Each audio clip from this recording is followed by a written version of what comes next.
Thank you, Gautam. Hi, good afternoon, everybody, or not yet afternoon. So, I'm here to run you through the entire construct of emissions measurement. And we've been talking sustainability for a while. And I represent Net Zero, which is an organization which is focused on putting numbers to the entire effort of sustainability.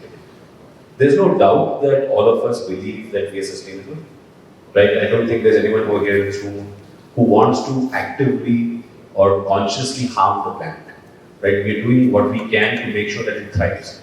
But how do you put an empirical context to it, right? How do you know, is there a benchmark? How do you know you're doing better than others around you, or are you faring worse, right?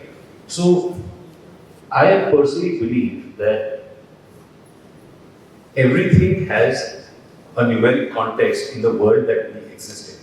So there are some questions, right? I'm going to run you through, and these are not trick questions. So a person has a blood pressure of 190 versus 110. Is that a good or bad blood pressure? I mean, I'd be a little worried about that person, right? Car is driving at 180 kilometers where the speed limit is 80 kilometers. Is that a good or a bad thing? A 5'10" height person weighs 125 kgs at the age of 45. With just a mere look at these numbers and you relate to it instinctively. Right? You have a reference point to it, you have a context to it, and you have a relationship hierarchy to it. Now, similarly, when it comes to climate, do we have a number? Right? All of us are doing well, doing poorly. How do we gauge that? Do we know our individual carbon footprints? I'm not too sure. I mean, I've been doing this for a while now, nearly 18 years, and I don't think there are too many people who are actively aware of their emissions. Is it low, high, good, bad? What is the emission of our business as a benchmark? All of us know the numbers of occupancy. Right? If I ask anyone what is the average occupancy per year, everyone can spew that number out very quickly. Or whether it be what is your room night revenue, etc. But in the context of emissions, there isn't any such that we have as an industry. So what is the average, like RP very clearly established, there's a 9 kg per room night reduction in emissions that they're doing. So similarly, we don't have anything within our industry. And these are the fundamental issues. One, there is a lack of a common language when we all speak climate. It's like an elephant in the room, someone is saying this is a tail, this is a trunk, this is a leg. We don't have a common language of speaking climate, and which is what we actually trying to put together. And that is the direction which the world is taking. So it's not enough to just say we are sustainable. It is about quantifying that sustainability, and the only quantifier for that is your emissions metric. Yeah, so this last point actually is the most climate stuff is all soft and fluffy, as I like to call it. We don't use plastic bottles. I know this because I walked into a very large corporate office in Bombay, 4,000 square foot floor. And very first thing as soon as he sees me, he says, by the way, in our entire building, we don't use a single plastic bottle. And that 4,000 square foot floor is centrally air conditioned, running only for 4 people who are waiting for a meeting.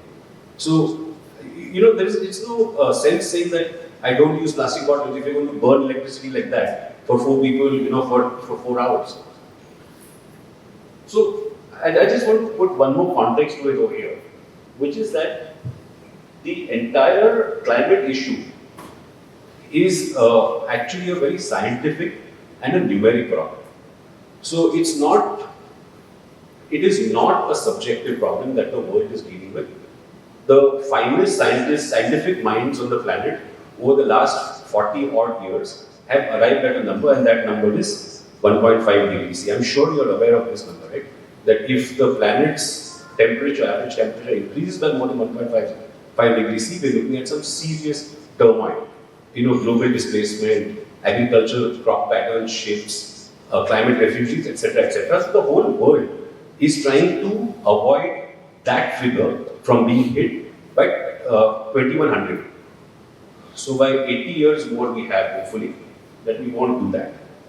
Now, 3.5 billion tons of CO2 is planet Earth's emission every year. Right now, if we have to ask ourselves how much as a planet are we emitting, that number is 3.5 billion tons. So that thought got me. 3.5. The number that 400 billion is over the next 2 years, so it's a mistake this out. So now the thing is that we're supposed to be doing only 1.5 per year. We are over by 2 billion tons of emissions every year, year on year. So that is the difference between what we should be at versus where we are.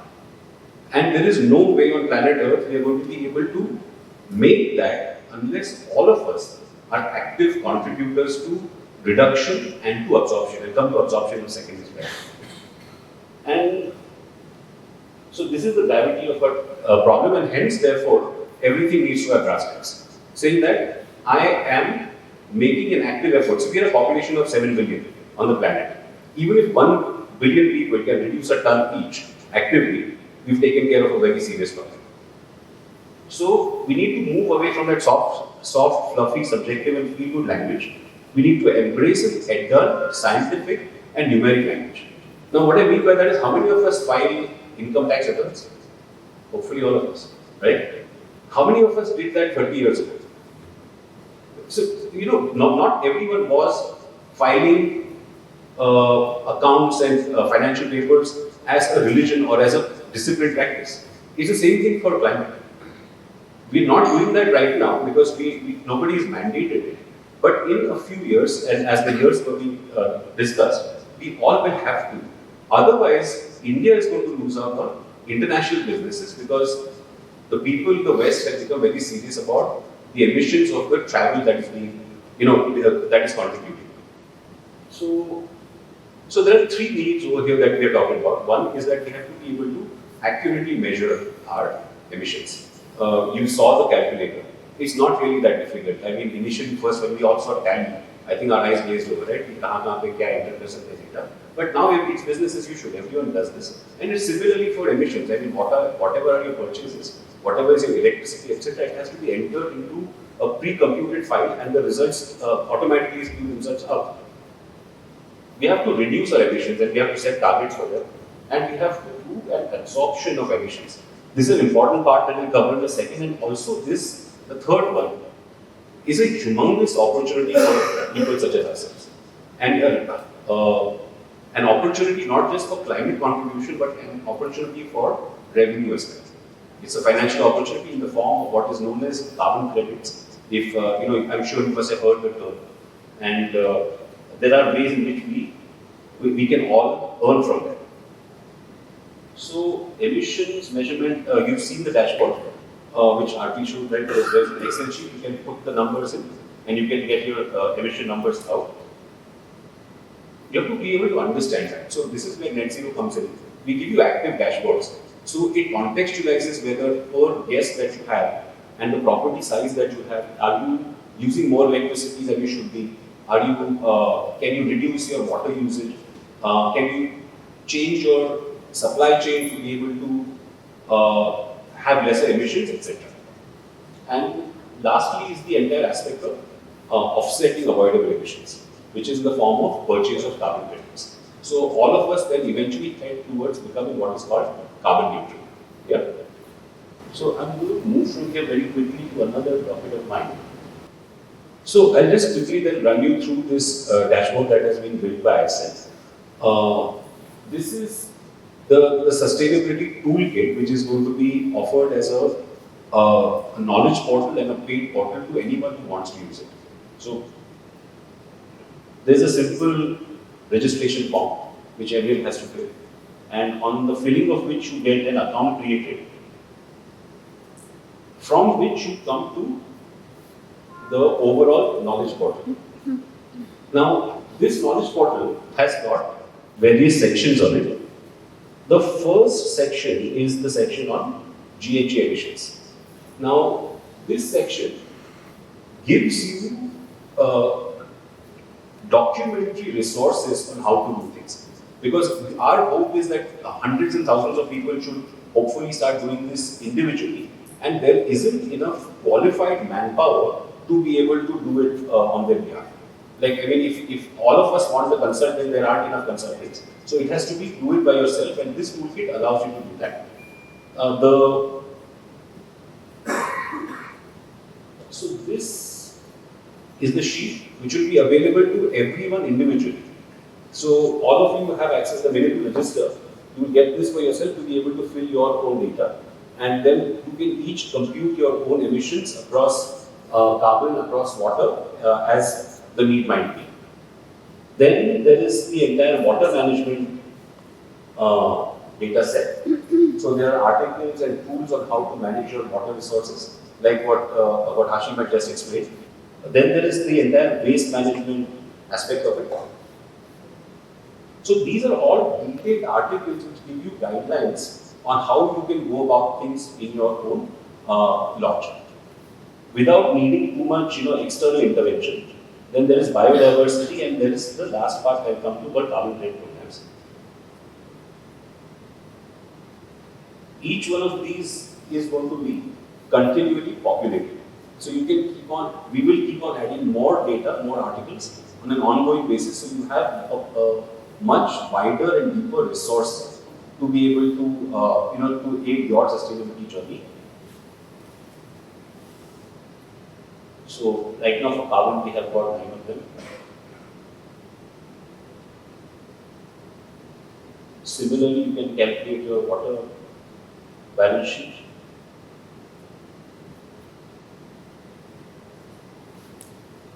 So once you create your account, all this will be available for each one individually. So, and this is all free of charge. So this is what is called the free portal. After this, there is a paid portal, which is for people who want to do their audits. So there are 2 paid portals over here. One is our Net Zero paid portal, which actually then takes you into exhaustive detail about your scope 3. So I'm going to chew your brains a little for what scope 3 is about. See, scope 1 and scope 3 is about on-site energy and purchased energy. So you're talking about what fossil fuel you're burning on-site is pretty much scope 1, and electricity that you're purchasing is scope 2. But nearly 70% of our emissions are actually from the supply chain and upstream and downstream. So that is scope 3. So we spend a lot of time working with our partners to actually help them quantify and measure their scope 3. This includes guest travel. So for example, we're working with a couple of resorts down south, where we are measuring every international arrival as that resort's footprint. So even the flights that they're taking contribute towards the emissions eventually, right? So we're calculating all of that. So so what Net Zero does for you is measures your entire scope 3, including the toothpaste, toothbrush, laundry detergent, etc., that your entire resort or property might be consuming. Then the second thing that we do in this framework here is that we actually audit this. So, it's not just about declaring whatever you purchase. There's an actual validation of it on site with your financials. So this then becomes a verifiable method which is audited and can be confidently presented. It's like eventually when you make your account, somebody has to sign them, saying that, okay, this was seen and the bills were actually there and the money was not going from one pocket to another, etc., etc., etc. So this is the auditing aspect that the team from Net Zero will do for you. So it's like a sustainability balance. Yes.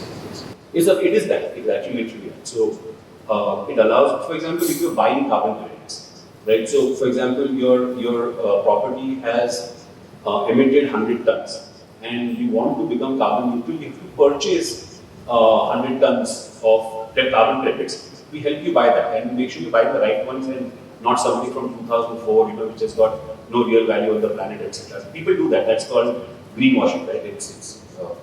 Even big companies do that. Just a small question. Yes, sir. If a company from abroad to your law, all those carbon footprint you will be putting into that particular large company. If that's what they're coming for, yes. Technically, that is That's the what's, only destination. if that's the only destination. But if he is going to. Then we audit that certificate. Yes. So what? Split it. Yeah, we split it. If, for example, we did that for air, for the bridges event. I mean, there were people who came, but all 100% of the travel we didn't take for bridges because they had gone for 4 other destinations, etc. So that is your entire supply chain, right? At the end of the day, upstream and downstream. So you have to be able to somewhere bring it into the equation. And unfortunately, the largest contributor is travel. Even for a place like Bandhavgarh, I think your local emission will be negligible considering the quality of properties you have, the tree cover that you have, and all the sustainable practices that you're already doing. The largest one is going to be everyone's flying in and driving down for 4 hours, especially 2 people in one car. So that's what it's on the dashboard. Yeah. Okay, then the last part of this is, I hope, the most interesting, if not less boring. But so very briefly, right? Again, as I said, we are excess by 2 billion tons of CO2 right now every year. Okay, even for example, if all of us sit at home and do nothing, even just a normal breathing and eating, is not going to solve the climate crisis. Now, no matter what the entire planet does, the reduction cannot be more than 500 million tons. It's the max that we can reach. I mean, even if we switch 100% renewable energy, etc., over the next 25 years, इससे ज़्यादा नहीं हो पाएगा. So, फिर क्या करेंगे ना? The question is, what are we going to do? So, this is what people are working on. This is a very new field, less than 3 to 4 years old, which is called actual removal of carbon dioxide from the air. So, there are literally now about 8 plants on the planet, all solar powered, which are huge fields which are sucking in CO2 from the atmosphere. So they're working with the catalysts, they're working with electrolysis, and every day they're absorbing tons and tons of CO2 from the air. And all that they have managed to do over the last 6 months is 2,000 tons. So it's not a small number, but now the point is that the carbon credit that they earn for each ton is $1,500 a ton.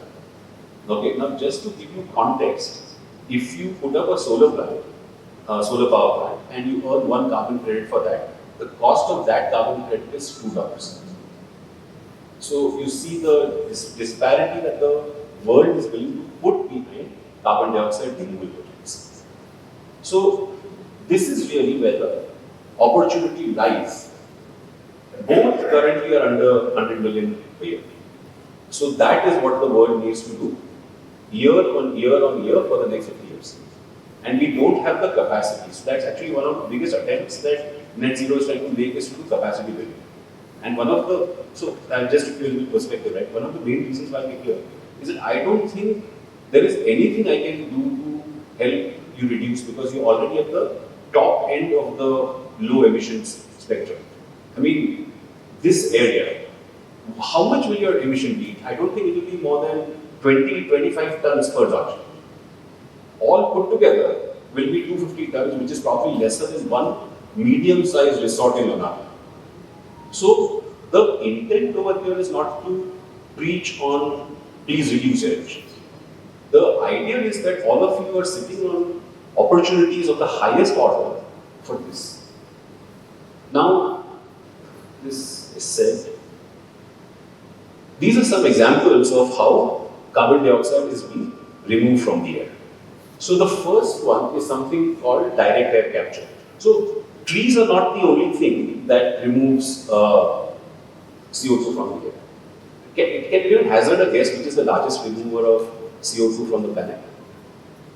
Plankton. Plankton. Sorry? Plankton. Plankton?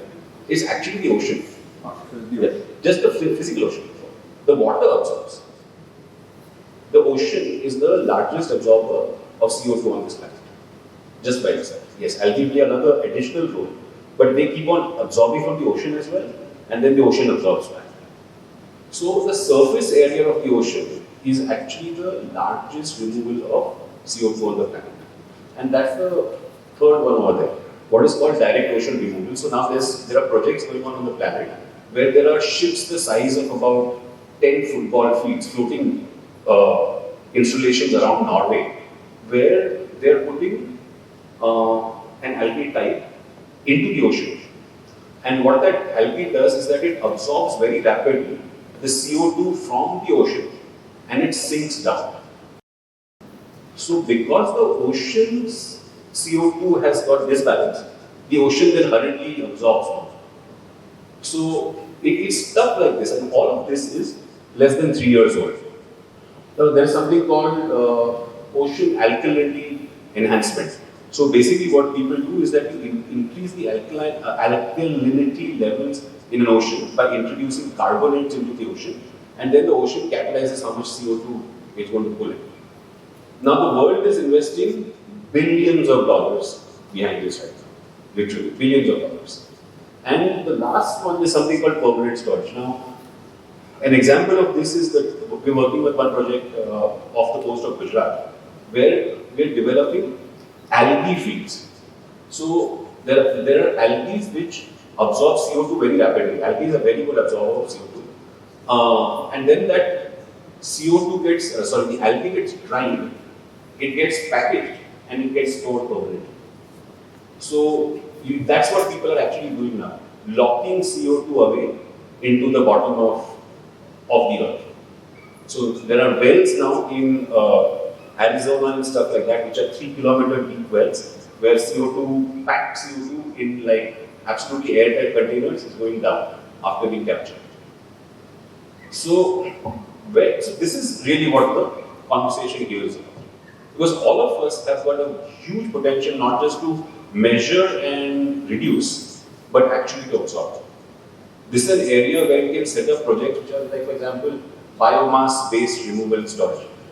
All the bio burning that happens here, crop burning, leaves that are falling, etc. So there are multiple areas where the actual carbon credits can be earned through this aspect. The demand for this is, right now, the situation is such that companies are actually buying from companies for, तुम 3 साल आगे जो reduce करोगे ना, वो मुझे आज दे. So there's forward trade happening right now. Microsoft just did a $150 million deal with a company which is doing storage of biomass. Now there is a huge amount of American capital going behind removal technologies. And India is sitting for, really taking a good leverage out of it. So as I said, there is space for about 1 million tons of removal per year. And the value of credits ranges from 150 on the lowest side to as high as $1,500 per ton, as compared to solar cut 2. So you can just see what the scope and the range is. So what do we do here? First is we work with partners who are committed to measurement, reduction, and removal. So we are very clear about one thing, that if you're not going to measure and decide how you're going to reduce your existing emissions, the absorption तो बाद में की बात है ना, पहले खुद का जो है उसको तो stabilize करें, right? Then we work with partners to assess the catchment and your removal possibilities. So all of us have different ways in which we can possibly go after carbon dioxide.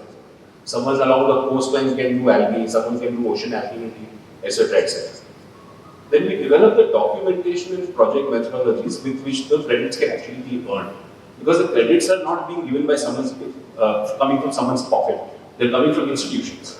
So those institutions need a very rigorous and robust method with which the credit earner is got validated. And then lastly, we co-invest in the projects if need be. And finally, we monitor the projects and then facilitate the credit earning and also help the process of selling it. So that's the thing. Measure, audit and disclose your carbon emissions, develop a reduction plan, set up project evaluation system, and all this is happening through the partnership with ICE. that is above all else. वो नहीं है तो I don't think any of the forward paths actually will exist. So thank you very much. That's all I have to say.